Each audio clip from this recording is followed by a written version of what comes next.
Hello friends, स्वागत है आपका हिंदी ज्ञान संकल्प चैनल पर। चलिए फ्रेंड्स, हम करते हैं जैन साहित्य। और अगर आपने पिछली वीडियो नहीं देखी है तो उसमें हमने सिद्ध साहित्य का अध्ययन कर लिया है और आगे आती है आदिकालीन की आगे शाखा जैन साहित्य। और इसके अंदर 2 वीडियो और बनेंगी जिसमें नाथ साहित्य आएगा और आगे आएगा लौकिक साहित्य है जो है उसको हम अलग से अध्ययन करेंगे। तो इसके अंदर हम पढ़ते हैं जैन साहित्य के रचनाकार और उनकी रचनाएं जो कि इम्पोर्टेंट है परीक्षा की दृष्टि से। और दोस्तों, अगर आप चैनल पे नए हैं तो चैनल को लाइक करें, शेयर करें और सब्सक्राइब जरूर करें ताकि आने वाली वीडियो आपको है बराबर मिलती रहे। चलिए देखते हैं। इसमें है सबसे पहले कि जैन साहित्य हिंदी के पूर्वी क्षेत्र में सिद्धों ने बौद्ध धर्म के वज्रयान मत का प्रचार हिंदी कविता के माध्यम से किया। यानी कि हमने पढ़ा है पीछे सिद्ध साहित्य की, अगर आपने क्लास नहीं देखी है तो उसके अंदर हमने बताया था कि सिद्ध साहित्य है वो पूर्व दिशा के अंदर यानी पूर्वी क्षेत्र के अंदर अपना मत का प्रचार प्रसार कर रही थी। ठीक है, तो इन्होंने ये बताया कि जैसे सिद्धों ने पूर्वी क्षेत्र को पकड़ा था वैसे ही इन्होंने भी पश्चिम क्षेत्र को, जैन साहित्य वालों में जैनों ने भी क्या किया, पश्चिमी क्षेत्र को अपना एरिया बना के और वहाँ पर अपना मत का प्रचार किया था। और उन्होंने भी क्या किया था, हिंदी कविता का माध्यम अपनाया था। ये ध्यान रखने दोनों बातें, सिद्धों ने पूर्वी क्षेत्र को और पश्चिमी जैन साहित्य वाले रचनाकारों ने क्या किया था, पश्चिमी क्षेत्र को चुना था। आगे देखते हैं। जैन रचनाओं क्या है, 2 प्रकार के जैन साहित्य है वो 2 प्रकार से रचा गया है। सबसे पहली है इनके अंदर नाथ सिद्धों की तरह अंतः साधनात्मक, ठीक है, इनके अंदर नाथ सिद्धों की तरह अंतः साधनात्मक उपदेश, नीति, सदाचार आदि का मंडन और कर्म कांड, वर्ण व्यवस्था आदि का खंडन। यानी कि पहला जो साहित्य, पहले प्रकार का जो साहित्य है उसके अंदर सिद्धों की तरह, सिद्धों ने जैसे कि अंतः साधनात् पर बल दिया था, कर्मकांड पर बल दिया था, जैसे वर्ण व्यवस्था पर खंडन का बल दिया था, वैसे ही इन्होंने भी जो रचनाएं की हैं वो ही अंतः साधना पर बल देने वाली रचनाएं की हैं। ठीक है, और भी एक रचनाएं क्या है, प्राय दोहों में रचित हैं और क्या है, मुक्तक काव्य हैं। इम्पोर्टेंट चीज़ें हैं। पहली प्रकार की है उसके अंदर क्या है, सभी चीज़ों का क्या क्या है, उपदेशात्मक रचनाएं हैं पहले के अंदर। और दूसरे के अंदर हम देखते हैं जिन पौराणिक जैन साधकों की प्रेरक जीवन कथा या लोक प्रचलित कथाओं को आधार बनाकर जैन मत का प्रचार किया गया है। यानी कि दूसरे प्रकार की जो रचनाएं हैं वो जैन साधकों की खुद की जो प्रेरक कथनाएं हैं उनको आधार बना के या फिर लोक प्रचलित जो कथाएं हैं उनको आधार बनाकर उन्होंने जैन साहित्य लिखा है। दोनों प्रकार के अलग अलग हैं। एक के अंदर उन्होंने अपने खुद के उपदेश या नीति आचार पर क्या बनाए हैं, साहित्य रचे हैं। और दूसरा क्या है, उन्होंने खुद की क्या है, प्रेरक जीवन कथा यानी कि उनको प्रेरित करने वाली जो कथाएं हैं पूर्वजों की, उनको लेकर आधार लेकर रचनाएं की हैं।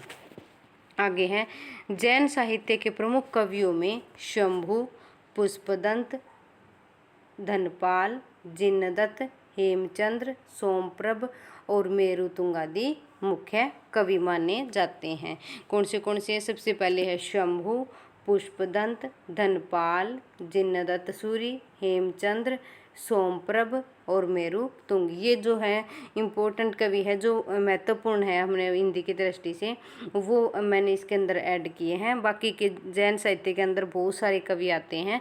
तो आगे देखते हैं। इसमें जैन कवियों की रचाएं आचार, रास और फागु रचित आदि विभिन्न शैलियों में मिलती है। इनकी रचनाएं क्या है, एक तो आचार के कारण और एक है रास में प्रसिद्ध है और एक है फागु में। ठीक है, तो ऐसे उनके पीछे रास, नेमिनाथ रास, ठीक है, और एक नेमिनाथ फागु, ऐसे क्या है इनके पीछे लगा होता है। यानी कि इन शैलियों के अंदर क्या है, इनकी रचनाएं रची गई है, आचार और रास और फागु। ठीक है, तीनों शैलियाँ इनकी पूछी जाती हैं क्योंकि 3 प्रकार की रचनाएं हैं ये, इसके अंदर शैलियाँ हैं ये, तो ये पूछी जाती हैं। आचार शैली में घटनाओं के स्थान पर उपदेशात्मकता को प्राधान्य दी जाती है। यानी कि आचार शैली में जो रचनाएं रची जाती हैं उनमें क्या होती है, उपदेशात्मकता होती है। फागु व चरित काव्य शैली में सामान्यता के लिए प्रसिद्ध है। ठीक है, फागु चरित के अंदर क्या है, सामान्यता यानी सामान्यता यानी मुख्य तौर पर जैसी भी है सामान्य रचनाएं क्या है मिलती हैं। रास शब्द है वो संस्कृत साहित्य में क्रीड़ा और नृत्य से संबंधित यानी कि नाचने से संबंधित था। क्रीड़ा यानी कि मनोरंजन करने से संबंधित था, क्रीड़ा और नृत्य से संबंधित था। ठीक है, ये वाला ये है कि रास शब्द है वो इसके अंदर संस्कृत साहित्य के अंदर क्रीड़ा और नृत्य से संबंधित था। जैन साधु ने रस को प्रभावशाली रचना शैली का रूप दिया था, यानी कि रास जो शैली थी उसको क्या किया था इन्होंने प्रसिद्ध रचना शैली बना दिया था। ठीक है, आगे चलते हैं। जैन तीर्थंकरों के जीवन चरित्र में वैष्णव अवतारों की कथाएं जैन आदर्श के रूप में जानी जाती है, यानी कि जैन तीर्थों के जीवन चरित्र के अंदर क्या शामिल है, वैष्णव अवतारों की कथाएं आदर्श के रूप में मानी जाती है। और ये कैसी रचनाएं हैं, पद्याबद्ध रचनाएं हैं। ठीक है, और 13वीं और 14वीं यानी 14वीं शताब्दी है जो मुख्य है वो है इस पद्धति का प्रचार प्रसार यहाँ तक रहा था, यानी 14वीं शताब्दी का इस पद्धति का क्या हुआ, जोरों शोरों से प्रचार प्रसार रहा था। इसलिए जैन साहित्य का सबसे लोकप्रिय रास ग्रंथ बन गया था। वीर गाथाओं में जैसे रस को रासो कहा गया, परंतु उसकी विषय भूमि जैन रास ग्रंथ से भिन्न हो गई थी। यानी रासो तो जैसे क्या है, किसी का वीर रासो है, ठीक है, चंद्रबरदाई का है पृथ्वीराज रासो, तो वो क्या था अलग से थे, और रास क्या है अलग है। रासो वीर काव्य के अंतर्गत आता है, लेकिन रास है वो क्या है क्रीड़ा और नृत्य शैली से संबंधित है। दोनों के अंदर डिफरेंस है, नाम के अंदर ही क्या है अंतर है, और दोनों की रचनाएं अलग अलग शैली के अंदर मिलती हैं। आदिकालीन जैन साहित्य में भरतेश्वर बाहुबली रास को रस यहाँ पे रास हो जाएगा, रास को जैन साहित्य की रस परंपरा का प्रथम ग्रंथ माना जाता है। यानी भरतेश्वर बाहुबली जो है रास को क्या माना जाता है, जैन साहित्य की परंपरा का प्रथम ग्रंथ माना जाता है।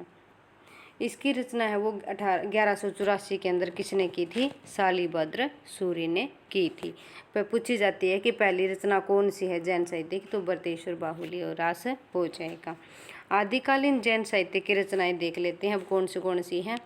तो इसके अंदर मैंने क्या है मुख्य तौर पर जो पूछी जाती है परीक्षा के अंदर वो ही रचना और रचनाकार शामिल किए हैं। जैन कवि शंभु को जैन परंपरा का प्रथम कवि माना जाता है, यानी शंभु को इसका क्या माना जाता है, पहला कवि माना जाता है। इम्पोर्टेंट है, जैसे सिद्ध साहित्य के अंदर सरपा को माना जाता है, वैसे ही जैन कवियों के अंदर शंभु को प्रथम कवि माना जाता है। और इनके 3 ग्रंथ हैं, पयुमचर्यु, रिठनेमिचर्यु और शंभु छंद। जो इनकी रचनाएं हैं मैंने उसको क्या किया है, इस कलर के अंदर क्या कर दिया है, हाईलाइट कर दिया है। ठीक है, शंभु की जो रचनाएं हैं वो मैंने ऑरेंज कलर के अंदर क्या है हाईलाइट की हैं। इम्पोर्टेंट है क्योंकि ये पूछी जाती हैं। आगे है, पयुमचर्यु में राम का चरित्र विस्तार से वर्णित है, यानी पयुमचर्यु के अंदर क्या है, राम का चरित्र दिखाया गया है और विस्तार से दिखाया है। इसके अंदर 5 कांड 83 संधि वाला महाकाव्य है, यानी इसके अंदर क्या है 5 कांड हैं और 83 संधियाँ शामिल की गई हैं, और विशाल क्या है, ये एक महाकाव्य है। इस ग्रंथ को जैन कवि के पुत्र यानी शंभु के पुत्र त्रिभुवन ने पूरा किया था। अधूरा रह गया था तो किसने पूरा किया था, इनके पुत्र त्रिभुवन ने पूरा किया था। अपभ्रंश में कृष्ण कथा के आरंभ का श्रेय शंभु को ही दिया जाता है। कवि शंभु को ही अपभ्रंश भाषा का वाल्मीकि तथा व्यास आएगा यहाँ पे, व्यास कहा जाता है। ठीक है, वाल्मीकि और व्यास दोनों क्या कहा जाता है, इनको कहा जाता है। इन्होंने अपनी भाषा को देसी भाषा कहा है, ये भी इम्पोर्टेंट है। इन्होंने अपनी खुद की भाषा को क्या कहा है, देसी भाषा कहा है।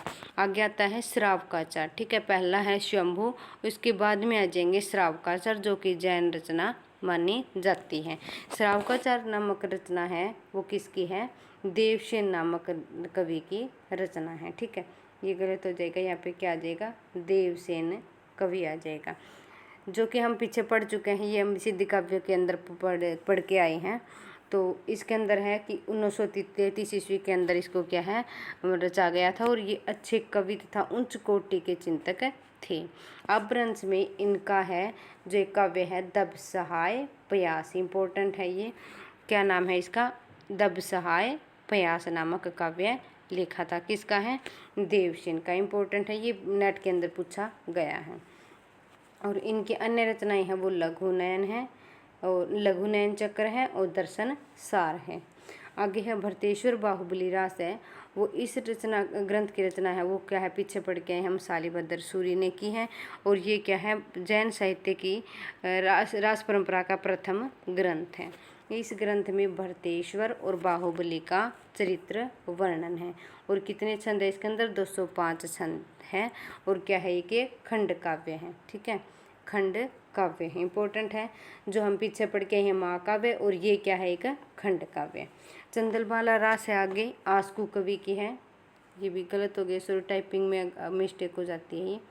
इसमें है कि आसगु, ठीक है, इसके रचनाकार हैं आसगु।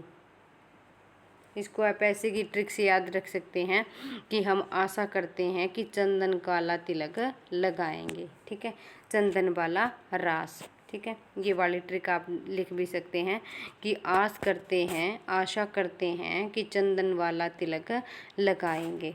ठीक है, आगे चलते हैं।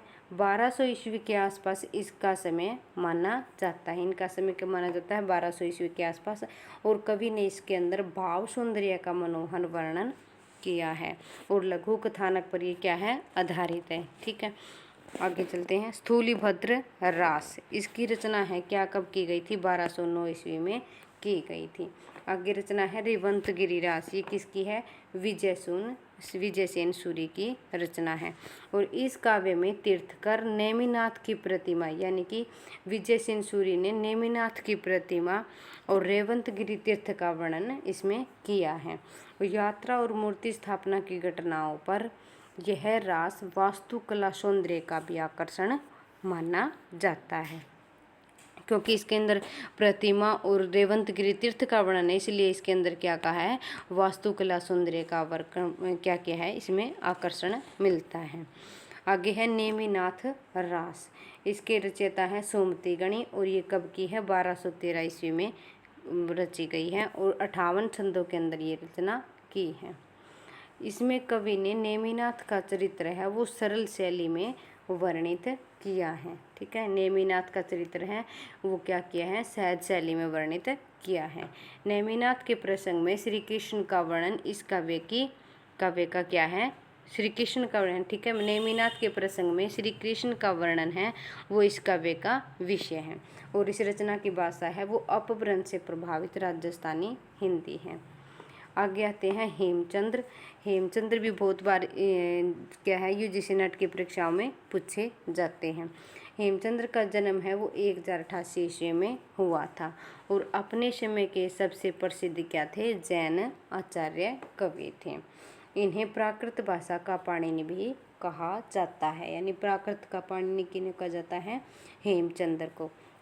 और इनका ग्रंथ बाल चरित्र का एक प्राकृतिक भाषा का काव्य है, यानी कि कुमारपाल है इनकी रचना। ठीक है, कुमारपाल चरित्र है वो इनकी रचना है, वो भी प्राकृत भाषा का है, जिसके अंदर अपभ्रंश के पद्य भी रखे गए हैं। प्राकृत भाषा का काव्य है और उसमें कुछ एक पद हैं वो अपभ्रंश के भी रखे गए हैं। इनका ग्रंथ है वो सिद्ध हेम शब्दानुशासन है वो क्या है? एक प्रसिद्ध व्याकरण ग्रंथ हैं, यानी कि इनके ग्रंथ कितने आए हैं? एक तो है इनको प्राकृत भाषा का पाणिनि कहा जाता है, एक है कुमारपाल चरित्र, इनका क्या है? एक प्राकृत भाषा काव्य है। और एक मिलता है हेम शब्दानुशासन, यानी पूरा नाम इनका होता है सिद्ध हेम शब्दानुशासन। अकेला हेम शब्दानुशासन भी दे दिया जाता है और सिद्ध हेम शब्दानुशासन भी मिलता है। और ये पूछ लिया जाता है कि किस चीज़ का ग्रंथ है, तो ये हो जाएगा व्याकरण ग्रंथ हो जाएगा। इनके अन्य ग्रंथों में शामिल है योग शास्त्र, छंदानुशासन और क्या है? देसी नाम माला। योग शास्त्र और छंदानुशासन है वो इम्पोर्टेंट है, बार बार पूछी जाती है। आगे कुछ जो छोटे कवि हैं, ये जो प्रमुख कवि है वो मैंने इसके अंदर डिटेल रखी है, और जो छोटे कवि हैं उनकी मैंने क्या किया है? इनकी रचनाएं वगैरह लिखी हैं। तो इसमें है पहले सारंगधर कवि जिसकी रचना हमीर रासो है, और सोमप्रभ सूरी की है कुमारपाल प्रतिबोध। ये कुमारपाल चरित है वो हेमचंद्र की है, और ये क्या है सोमप्रभ सूरी की कुमारपाल प्रतिबोध। और अब्दुल रहमान का है संदेश रासक, और मुनी राम सिंह है पाहुड़ा दोहा। आपको ये बताना है कि मुनी राम सिंह हैं वो पाहुड़ा दोहा के लिए क्यों प्रसिद्ध हैं, ठीक है, कमेंट करके ज़रूर बताइएगा। और आगे है धनपाल भविष्यत कथा। ये जो थे कवि, इनकी रचनाएं क्या है पूछी जाती हैं, ठीक है। तो ये थी आज के जैन साहित्य का अध्ययन, जो कि हमने डिटेल से कर लिया है। अभी हम जो आगे की वीडियो है वो नाथ कवि पे, नाथ साहित्य के अंदर लेके आएंगे। अगर दोस्तों आपको वीडियो पसंद आई है तो चैनल को लाइक करें, शेयर करें और सब्सक्राइब ज़रूर करें। थैंक यू दोस्तों।